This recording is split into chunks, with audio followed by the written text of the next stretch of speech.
Hola amigos de Vía Campesina, les acompaño en otro programa más de esta serie de intervenciones, algunas de ellas muy cercanas al problema del campo, otras que tienen que ver más con la situación de nuestro pueblo, el santuario, la valoración de los bienes materiales e inmateriales, de la memoria. Hemos hablado precisamente en programas anteriores del ejercicio de la memoria. Y la memoria no necesariamente tiene que inscribir aquellos hechos que son dignos de ser memorables porque por alguna razón pues logran darnos toda esa época de gloria o logra pues conducirnos a un pasado mejor. Como lo vimos en un programa anterior cuando estábamos hablando del Parque de la Memoria que va a tener lugar aquí en el municipio, hablábamos acerca de las víctimas y del asunto de no olvidar como primerito pues para poder nosotros mejorar y para resolver nuestros problemas, porque en términos generales el problema de olvidar está más fundamentado en renunciar a lo que es nuestro, renunciar a nuestra historia, renunciar al pasado para tratar de construir otra historia totalmente diferente, hecho que es virtualmente y realmente imposible. Entonces, en esos términos hacíamos alusión al asunto de lo importante de reconocer la memoria como un hito patrimonial. Para la tarde de hoy vamos a hablar un poquitico de lo que es la arquitectura y en especial cierto tipo de procesos industriales que hubo en nuestro municipio que fueron olvidados una vez se decretó la época de la violencia, cuando mataron a Jorge Eliezer Gaitán en Bogotá y todo lo que se vino después del Frente Nacional y sus repercusiones sobre este proceso industrial que se había establecido en nuestro municipio, inclusive con 3 ejercicios digamos diferentes, a pesar de que las raíces sean las mismas, de 3 cerámicas. Una, la central, que se ubica en el descanso, que ya no hay nada, no existe nada de eso, hay un edificio en ese lugar. La otra, la oriental, que es la que ocupa las ruinas de la cerámica del Salto, y había otra que emergió después de la del Salto, que fue una cerámica que funcionó en el Palmarcito, de la que pues no, lamentablemente ya tampoco hay nada. Esas 3 historias arrancan con la cerámica oriental, que fue la primera que se estableció en el municipio. Eso fue en el siglo XIX, terminando el siglo XIX, cuando Laureano Gómez, si mal no estoy, hijo del general Eusebio María Gómez, bajo el consejo de un amigo con ascendencia alemán, Ricardo Grefenstein,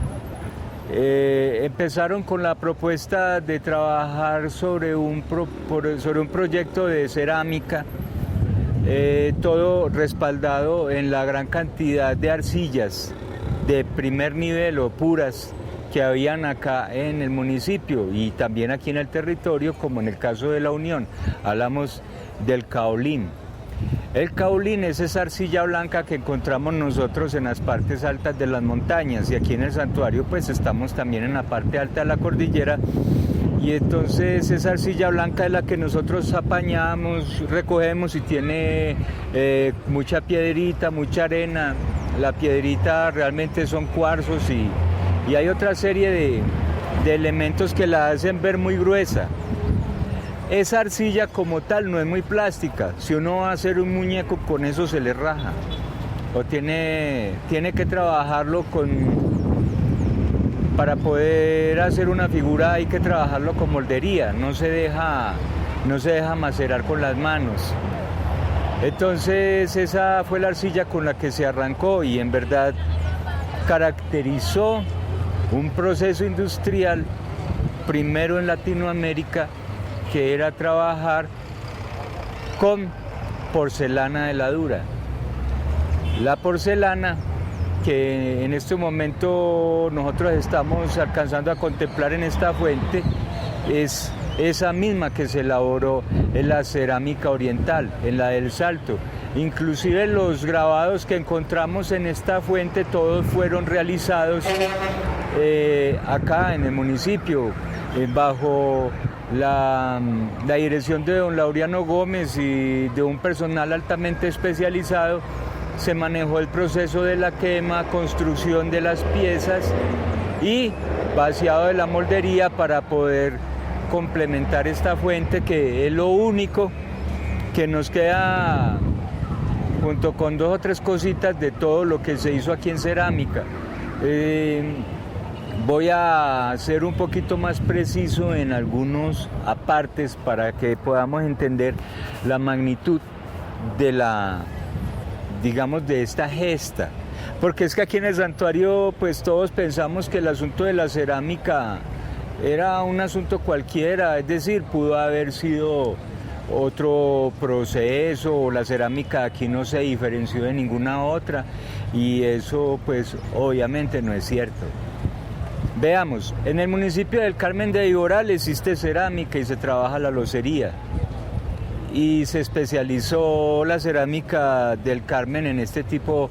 de material y este tipo también como de trabajo de torno para poder, bueno, no tanto el torno, finalmente es casi todo moldería para sacar vasijas y se decoran y se barnizan y se queman, pero todos estos procesos se hacen a temperaturas inferiores de 1000 grados. Es más, la mayoría de quemas se hacen a una temperatura que se acerca o estriba entre los 700 y 800 grados. Este proceso se elaboró absolutamente por encima de los 1300 grados. 1300 grados es una temperatura muy elevada. Los hornos de cerámica que se consiguen a nivel industrial se caracterizan porque hay unos de baja temperatura y otros de altísimas temperaturas. Los de altísimas temperaturas son los que queman a más de 1000 grados. Esos hornos son tremendamente costosos. Los otros hornos de baja temperatura queman por debajo de los 1000 grados. Cuando hablamos de esto y nosotros visionamos más o menos cómo se debió haber manejado el asunto, porque obviamente se trabajaba con carbón e inclusive con leña, tenemos que imaginarnos que estos hornos se tenían que encender desde o sea, para poder llegar a esas temperaturas, estos hornos se encendían 3 días antes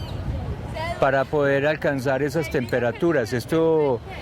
evidentemente sugiere que nosotros nos tenemos que entender con que el hornero tenía que estar constantemente agitando o sea, tenía que estar avivando la flama con un fuelle y tenía que verificar el color de la llama. Cuando la llama era casi blanca, porque empieza a ser rojo oscura, luego naranja, luego amarilla oscura, hasta que finalmente es blanca. Cuando llega a ese color blanco estamos nosotros entendiendo que estamos por encima de los 1000 grados. Entonces el que atizaba el fuego y se preocupaba por estas temperaturas tenía que estar muy concentrado, porque cualquier descenso de la temperatura implicaba que el esfuerzo tuviera que doblegarse o necesitar inclusive ayuda para volver otra vez a alcanzar la temperatura necesaria para poder hacer las quemas. Entonces, no más el mero hecho de la quema, los volúmenes que se manejaban, el tamaño de los hornos, nos hablan a nosotros de un proceso industrial de unas características monumentales, entendiendo que es un proceso que arranca por los lados de 1870, 1880, y que por naturales razones pues implicaba un esfuerzo humano gigantesco, parecido al de la antigua molienda, donde se arrancaba con un trabajo y hasta que no se concluía no podíamos descansar. Ese era lo mismo, aquí se arrancaba una quema y nadie podía doblegarse, todos tenían que seguir trabajando día y noche para poder tener la temperatura estable.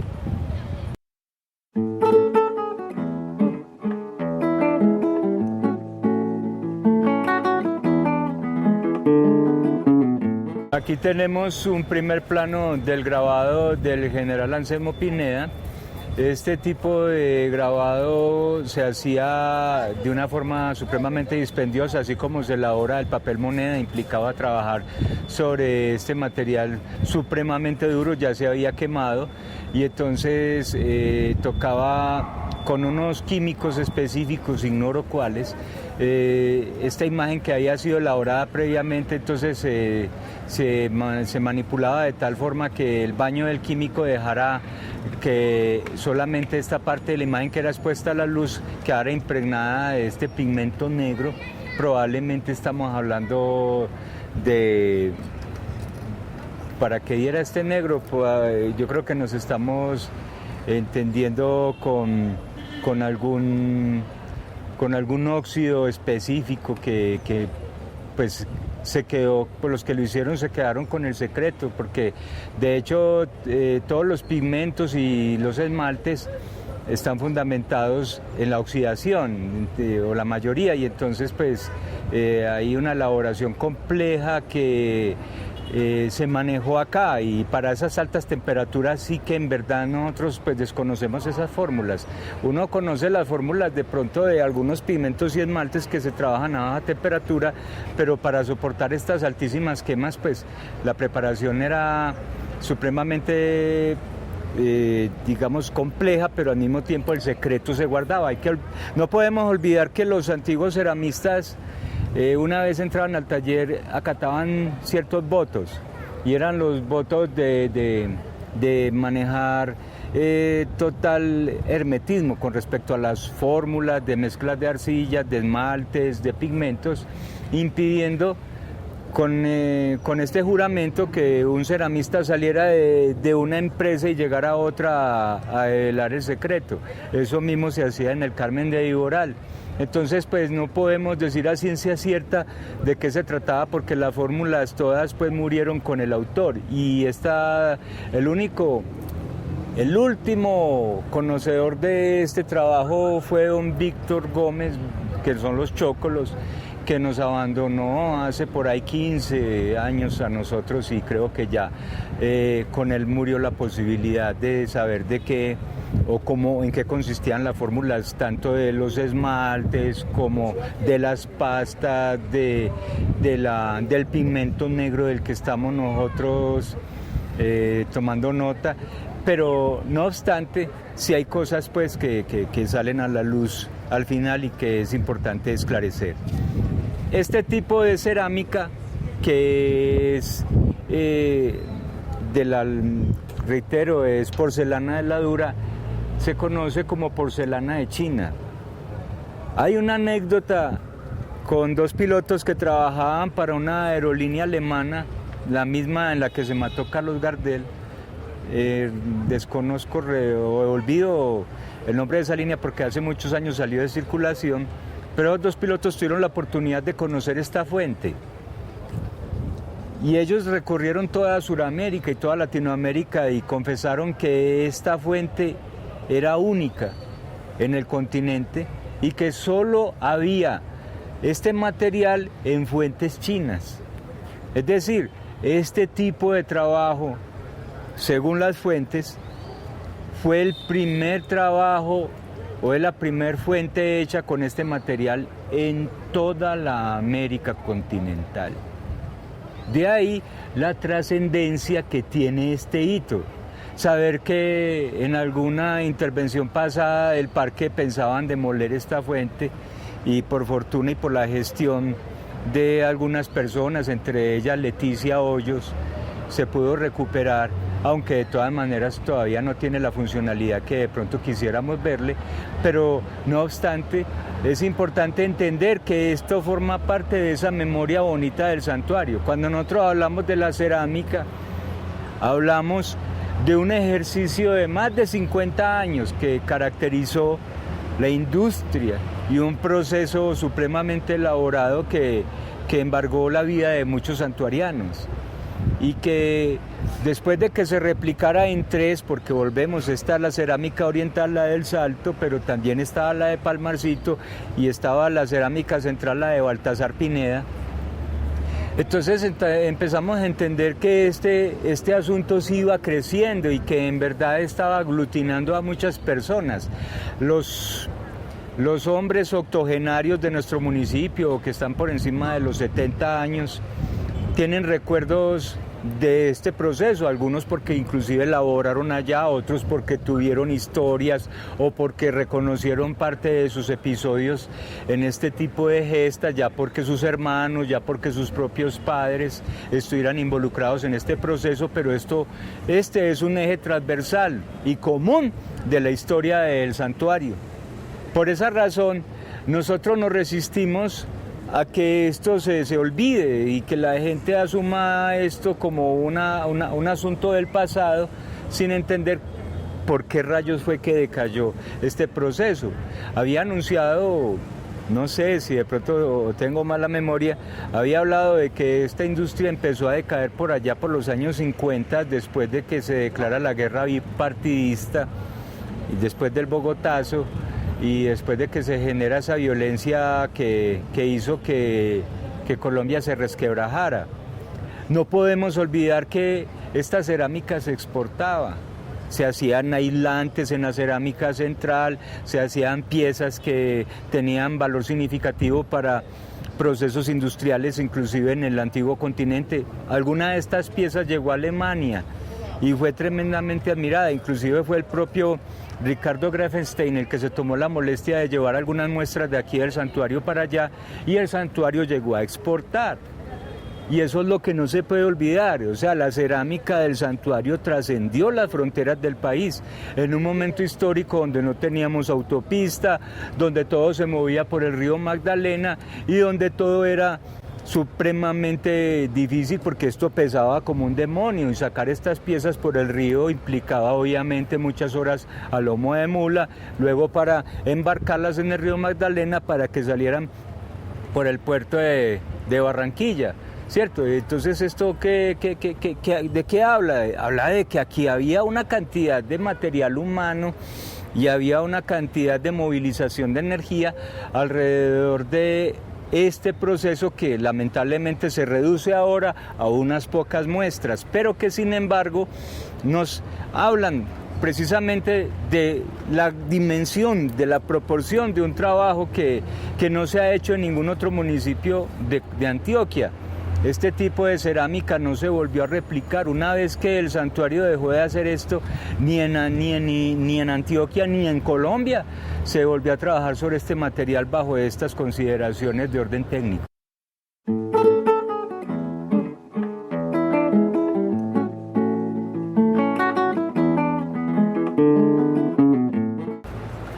Y bien, aquí hemos llegado a la parroquia. Hay que resaltar lo siguiente: la cerámica del santuario trascendió también las fronteras del municipio. La fuente del antiguo parque de Marinilla y de la antigua capilla de Marinilla, los pisos fueron elaborados aquí mismo, igual que de municipios como Abejorral y de otras parroquias. Por ejemplo, Envigado, la parroquia de Envigado también tiene pisos o tuvo pisos. Yo ya no he ido por allá últimamente, seguramente ya lo cambiaron, pero los pisos de allá fueron elaborados tal cual están dispuestos acá. Estos pisos son los pisos que se diseñaron para esta parroquia y que fueron manejados bajo los mismos preceptos técnicos de trabajar el caolín, prensarlo, de quemarlo a más de 1300 grados y de barnizarlo con las antiguas fórmulas, pues que reitero, no fueron para nosotros conocidas y que pues caracterizan lo que fue esta antigua arquitectura y lo que yo considero que es uno de los sistemas patrimoniales más importantes que aún pervive en nuestro municipio, que bien carece de ellos, porque lamentablemente el proceso de construcción y de construcción del santuario no fue precisamente el más elucubrado, el más pensado, pero sin embargo pues ahora estamos en el 2015, estamos en febrero. Pues bueno saber que esta maravilla tiene aquí más de 115 años y que va a durar mucho tiempo más. Lo importante es que entendamos que esto forma parte de ese gran proceso industrial que arrancó a finales del siglo XIX, que se logró difundir en todo este territorio a partir naturalmente de la calidad del material, porque este material fue, reitero, pasó los cánones de control de calidad que en la propia Alemania se manejaba para este tipo de cerámica y que por fortuna deja para el santuario la huella indeleble de que un grupo de arrojados santuarianos se metieron con lo imposible, de atreverse a manejar un proceso que era absolutamente desconocido en este territorio, lograr con las propias tierras de acá, con las arcillas del municipio, extraídas en las veredas del Salto, de Palmarcito, y con arcillas traídas del municipio de La Unión, esbozar toda una propuesta de orden arquitectónico que pudo haber prosperado, pero que pues obviamente por razones exógenas, por razones externas a la voluntad de estos personajes, decayó. Pero lo que más entristece es que ha pasado de allá para acá. Yo creo que algunos de ustedes han ido a la cerámica del Salto y han podido constatar cómo lamentablemente lo que queda de ese proceso es muy exiguo. Solamente queda algunas estructuras de los hornos, pero inclusive la construcción civil, todo lo que había, todo el movimiento, lo que fue la rueda Pelton y todo lo que significaba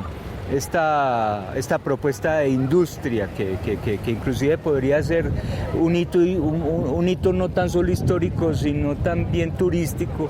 cómo empezó a diluirse con el tiempo y cómo hemos dejado que todo eso vaya quedando en el pasado. Entonces la invitación con esta reflexión, y esta breve, porque esto no soy precisamente un especialista sobre el asunto,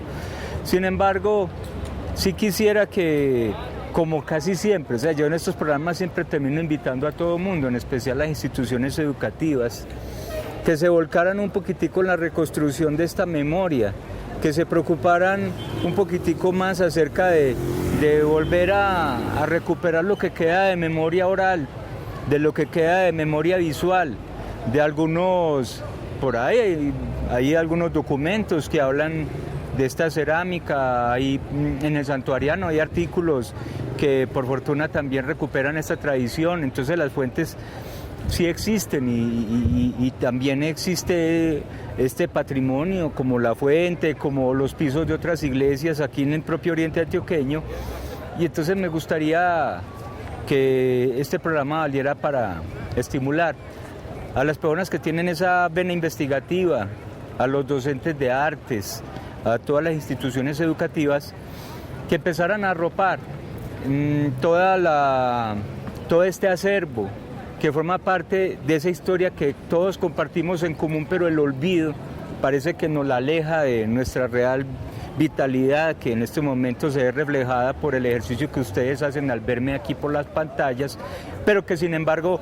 forman parte de esa historia, o sea, que así nosotros no lo creamos, esta historia fue nuestra historia, esta fue la historia de nuestros antepasados y que no puede echarse en saco roto. Entonces,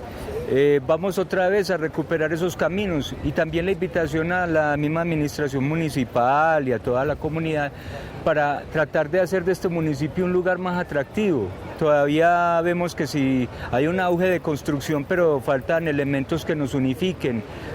Sería bueno afectar fachadas, afectar pisos, así como en el municipio de Guatapé, recuperando cierto tipo de tradición cerámica que sí, que es nuestra. Hacer un ejercicio de